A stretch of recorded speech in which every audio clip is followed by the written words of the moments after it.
being an artist, my artistic work is all very much about personal vision, personal subjective experience of the world. So that could be spiritual, like a perception of God or other people, experience of religion. It could be super mundane experience, like I just made myself breakfast and now I'm going to eat it. Or it can be a very concrete experience, like I'm walking and then right now the town I live in Florida has a lot of planes flying by for skydiving. So I can hear a plane, going this way across my field of hearing. Um, and I can sort of imagine exactly where it is in the sky and imagine that there are people jumping out of it and everything. So like these very concrete experiences of the world are what inspire me. And it's the difficulty of it, and the thing that interests me is how do I translate something that's very much in my own head to you, to the listener, to the person who's like viewing my work as an installation, because I'm so interested in how we as people, as bodies and minds, um, experience the world and um, experience the things around us.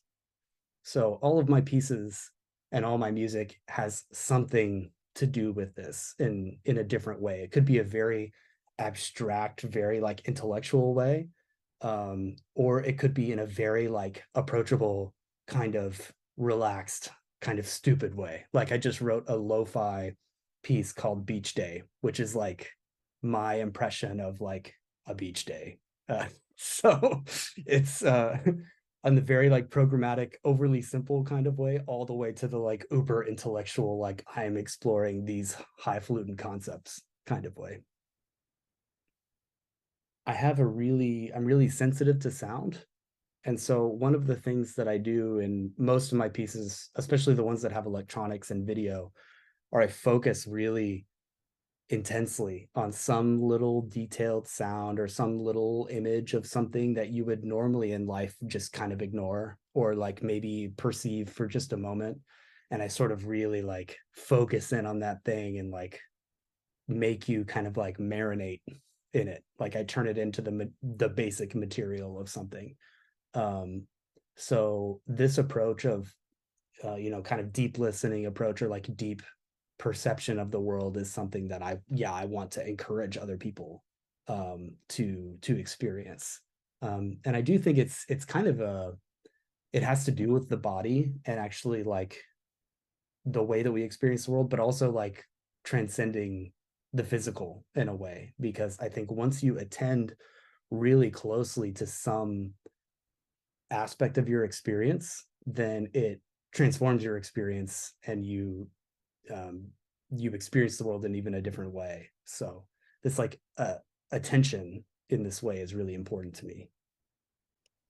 I don't have one specific like come to Jesus moment with art that made me want to be an artist. But I did grow up in a household where my dad was a guitar player and singer. So I heard him like practicing guitar, playing like Beatles songs and like classic rock stuff like Led Zeppelin and stuff like that. And I think just being in the car with my dad and listening to recordings was my first sort of like impression of music and art. And when I lived in or when I was in high school, I lived in the Middle East and middle school and high school, and we had to take the bus to and from school, and it took a long time, like 45 minutes or 50 minutes each way. And I had a Sony Discman, and I would bring one CD with me per day, and I would listen to it twice at least, once on the way to school, once back. If it was a shorter CD, I would listen to it maybe three times. And so my dad was really supportive of me being interested in music. So he bought me all these CDs that I asked for. So I listened to like the complete Led Zeppelin discography, the complete Beatles discography, like all these classic rock things that I was interested in many, many times, like, every day to and from school. and more. So I think this was my first like really like formative experience with music and art, was like listening to music on headphones in a bus over and over again. When I was in middle school and high school, I didn't really have any models for people who are professional artists or musicians. I had really like, I hadn't met any professionals.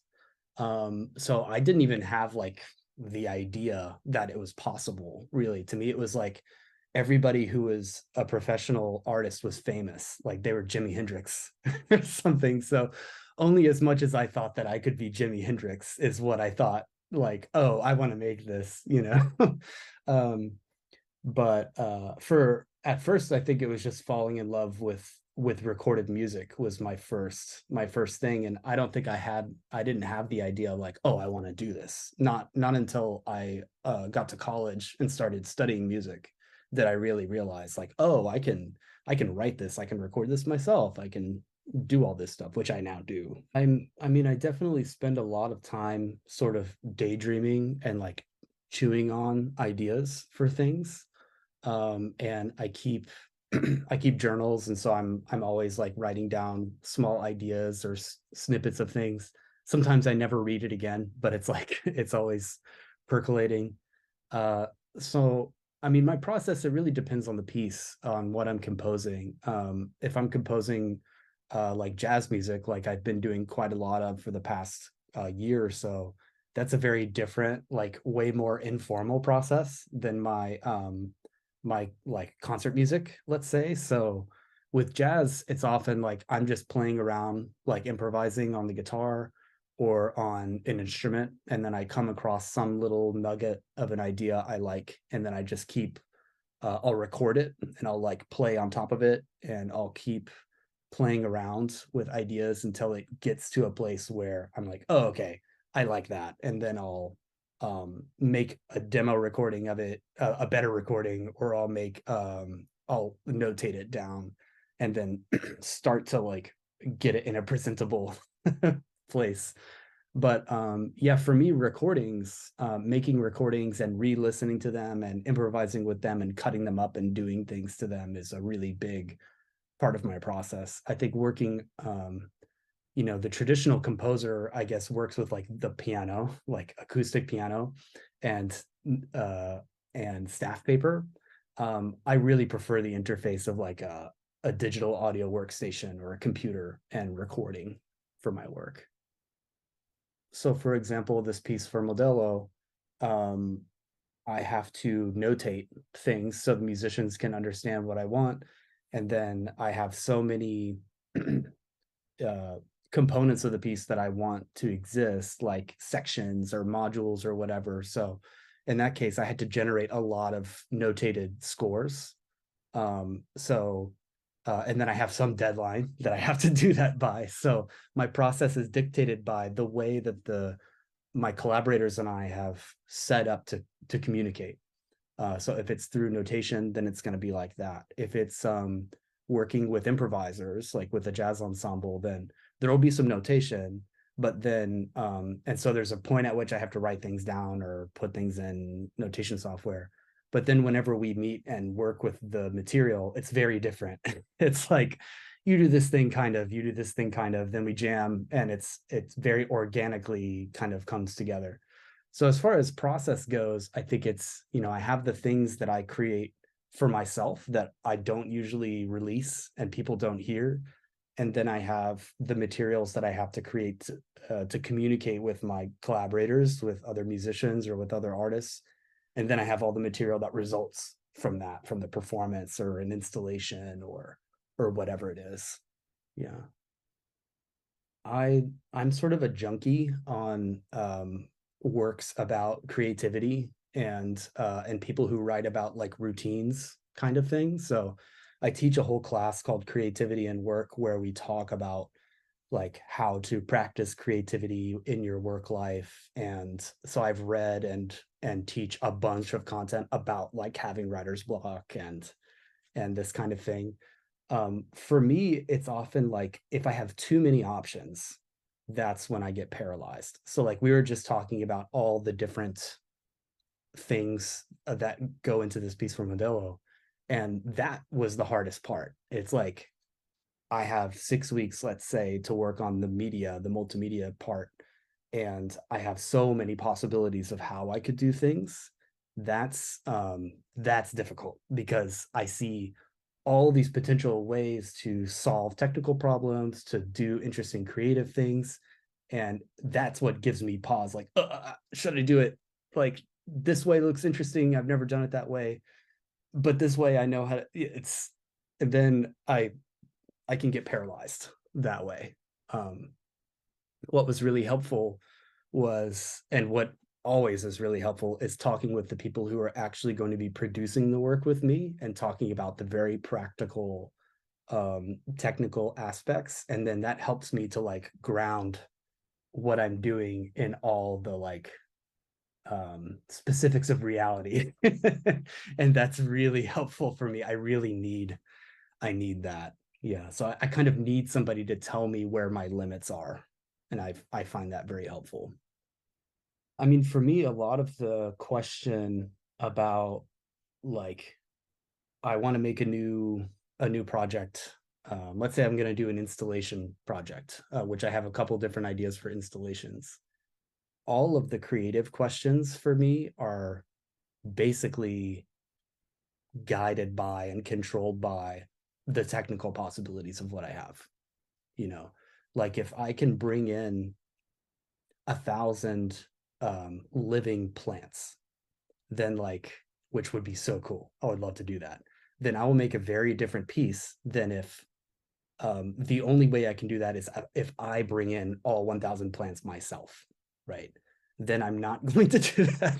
But creatively speaking, it's really just a dialogue in my head about like what I can explore with the limitations that I'm given.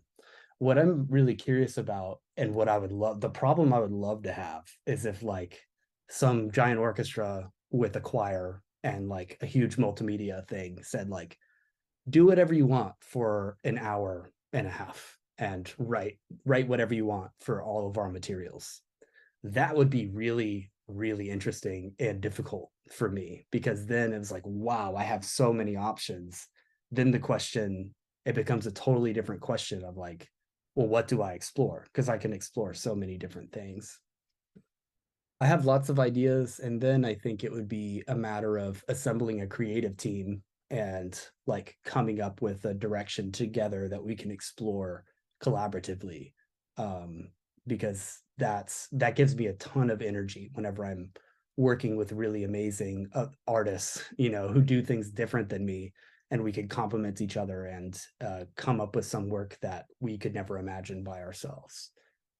So it's the same actually with this piece for Modelo. I have all these things that I've written for the musicians. I have all these videos and all this audio, but once we're like in the room together rehearsing and once we're in the spaces where we're going to perform, I'm very open to trying things different ways and to recombining material. And I don't have time to make anything new, but um I love that collaborative process. This piece that I'm making, you know, for Modelo, or that I'm going to do with Modelo, I wrote it for a friend, Nico Kook, this Belgian guitar player who's going to be the soloist in the piece, playing pedal steel guitar. And he basically, the germ of the piece is, he said like, hey, I want to commission a piece from you, do whatever you want. And so I started thinking, and this is what gradually came out of it. And the one thing he said is like, I want to have a badass cadenza where I shred, because he's a very technically proficient, amazing musician, right? So I went out of my way to write some sections for him that have like shredding lots of notes, which is very unusual for me in my concert music. I pretty much never do that. So really it was my collaboration with him that drove me to like write something very different than I've ever written before in this kind of music. So I think a lot of the artists that inspire me are jazz musicians, both people that are composers and performers, um, because I get to hear them both work from a creative perspective where they can construct whatever they want to happen in real time, and they can very meticulously create something. And then you also get to experience them in the complete opposite, where it's like, I'm making something in this moment, and I get to experience the tension and like the dialogue between the I've made this thing in my studio and see what I can do versus like I'm making something right now, very immediate. So um, my two favorite artists that do this, only one of them is one that I've gotten to see in person, Wayne Shorter, who died this past year. One of my favorite composers, performers of all time, really arresting presence in his music. And another predecessor of his, who I, of course, never got to see live, Thelonious Monk, who I think is such a great composer, one of the best composers of the 20th century, easily by a mile, better than 90% of the classical composers that lived it ever, in my opinion. Just an amazing composer and a really interesting iconoclastic performer, that not a lot of people like the way he plays, but it's a very singular way of playing. Um, as far as just in my daily life, the music that I like, that I make as a part of my just everyday routine kind of stuff, jazz music is where it is, and these are two of the like most important artists to me.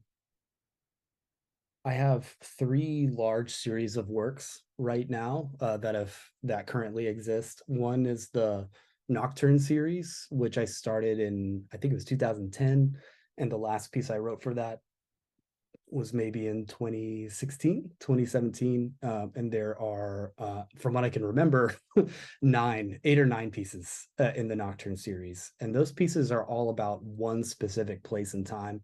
So it's the Blanco River in Texas, close to where my parents live. I made a really bad field recording using like a little MP3 recorder, one night in the summer when the riverbed was dry and you could hear lots of bugs and the water rushing and stuff. So every piece in that series uses that field recording in some way. It's kind of a study of like how much different creativity can I have with this one source. And they all deal with this specific time and place. So like last time I was in the Netherlands for the Gaudeamus Festival, one of the pieces that I wrote was Nocturne Series 8. So a part of that series. The Landscape series is a multimedia series. So it has pieces that are music, pieces that are video, and pieces that are combinations of that with electronics. And that series is all about making multimedia landscapes. So it's the idea of like taking a landscape painting, like one by Gustave Courbet or James Turner or whatever, and instead of having it as a painting, it's in a three-dimensional real-time experience. So using video, live performed music, and electronics. And the last piece that I did for Modelo was called Landscape Series 1, and it was a combination of a bunch of individual pieces from the Landscape series, all in one big concert presentation. So there's a piece for trombone quartet, there's a piece for clarinet trio, there's a piece for et cetera, et cetera. And then I took these individual pieces and recombined them into one evening length experience. And that had 3 video projectors and an 8.1 surround system as a part of it. So the moving series is my new series, and it's it also has to do with landscape, but it's more about the physical experience of movement. So it's really about, like, for example, being on a bus or a train and like moving through a landscape, moving through space. And it's also specifically about the experience of being in the American South, so where I live. So Texas, Florida, Louisiana, North Carolina, etc. So these are places where I've made a bunch of recordings, video and audio recordings, and where I've written a bunch of the music. And so It's much more specifically about the feeling of movement. And also, it has to do with what's called digital aliasing, or the wagon wheel effect, where a camera has a certain frame rate. Let's say it's 24 frames per second, like this camera that's filming me right now. If I show a rotation that's faster than 24 frames per second, movement will start going in crazy ways, because it's too fast for the camera. I'm fascinated by this. So this plays a really big part of um, visually of the piece. And there's actually a like rotating wheel on as a part of the piece live, making the live video. Because for me, my whole life, I've been obsessed by like looking out of the window of a car or a train and seeing the wheels next to it, like doing this weird speed thing. Um, I've been obsessed with it for like my whole life. So and yeah, two parts of this is of moving have already been composed and premiered. So one piece was written for the Wet Ink Ensemble based in New York, and the other is for the Moscow Contemporary Music Ensemble based in Russia. And so those are two pieces that are integrated into this evening long thing that I've made for Modelo to premiere again. So for these big multimedia pieces, it's kind of complicated because I do multiple working in multiple mediums. So yeah, electronics, video, and then notated music. And then each of them works in a certain way in performance. So like the videos and everything and audio has to be triggered live, because it doesn't work just to play it using like QuickTime Player or something like that. And then so there's all the like the pre-work that happens in the studio before any of that stuff can be played. And then when actually we're in rehearsals and whenever we're in performances, I'll be a part of I'll be one of the people running the system whenever it's being diffused, whenever the audio and the video are being performed. And then I'm also going to be either Eza or I will be running the live video system at the same time. So we have the fixed electronics, fixed video, and live video. And initially, I was also thinking about doing some live electronic stuff, but I have decided not to. It's too much.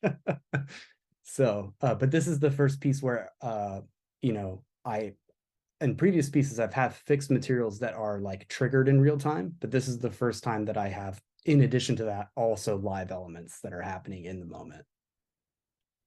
I think perception of reality, our everyday perception, is not always pleasant, right? Like, not everything that happens to us in our everyday life is stuff that we're like, oh, yeah, cool. I want to experience this as art. Yay. I can think of many things. Like, it's really hot right now, like in a lot of places. And that's not something that's like, oh, I really want to like experience that as art. But for me, it's so much of music is, especially music, not just all art forms, but sound is made as like wallpaper. So perceptual wallpaper, where it's made for you to create your own inner world. Like, let's say if you're in a city and you're wearing headphones, so you can block out other stuff. And it's really made for you to accessorize your life with in whatever way. Like, and sometimes in really beautiful ways. Like, I love listening to old school R&B and funk whenever I like do chores, because I love that music and it makes me get through those chores, right? But for me as a composer, I'm more interested in engaging somebody with their concrete experience of the world, because I don't think they've experienced music like that very much. There's only a really small amount of the general population that's experienced music that uses real world sounds in it, like intentionally and in a foreground kind of way. It's still unusual even now. Like, sampling has been around, digital audio recording techniques for like 100, not 100 years, but a long time. And it's still unusual. Like, everything's still locked into 4/4.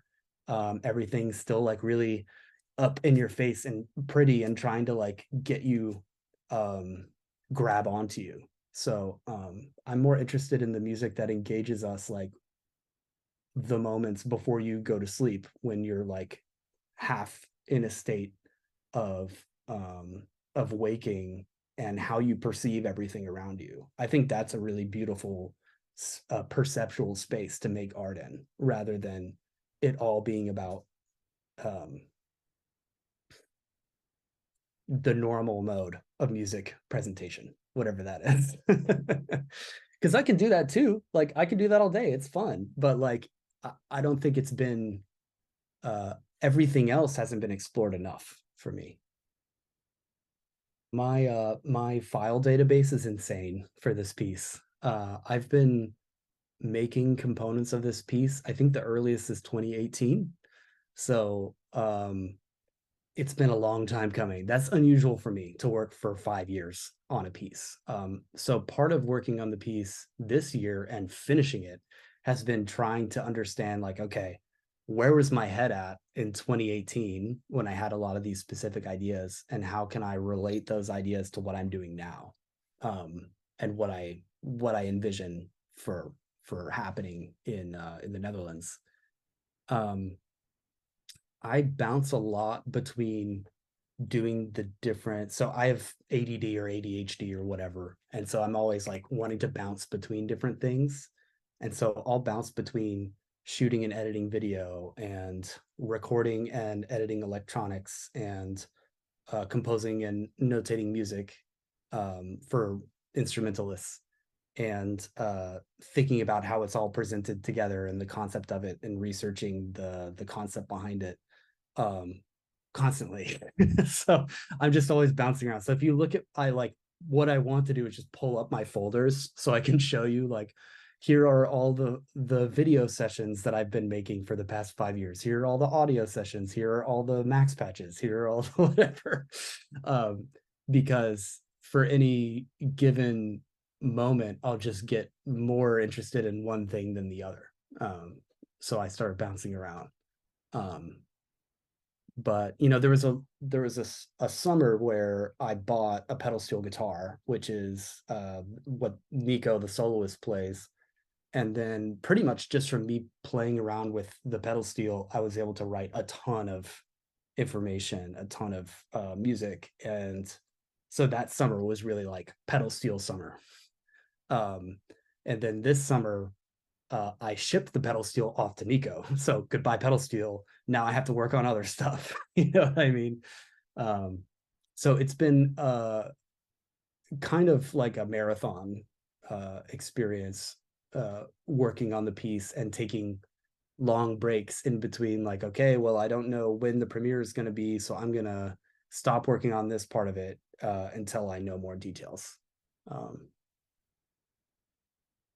but so for the different layers, I really don't have like concrete stages for working on one at a time. I'm always bouncing back and forth between them.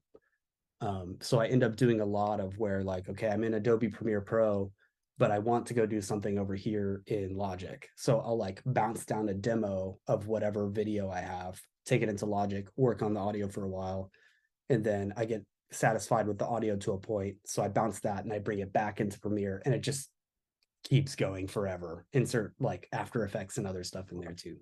I think this concert's going to be a trip. Uh, and basically, I think the best way to enjoy this concert is to go in and just relax and sort of like soak in it like a hot tub or something, because you'll have all these passing passing images and sounds over you, and you'll have the musicians all over the place, like kind of interchanging sounds together, and then you'll hear the organ. And so it's going to be very I think psychedelic, I guess, compared to the rest of my output. So I think if you come in the frame of mind to experience that, you'll have a great time.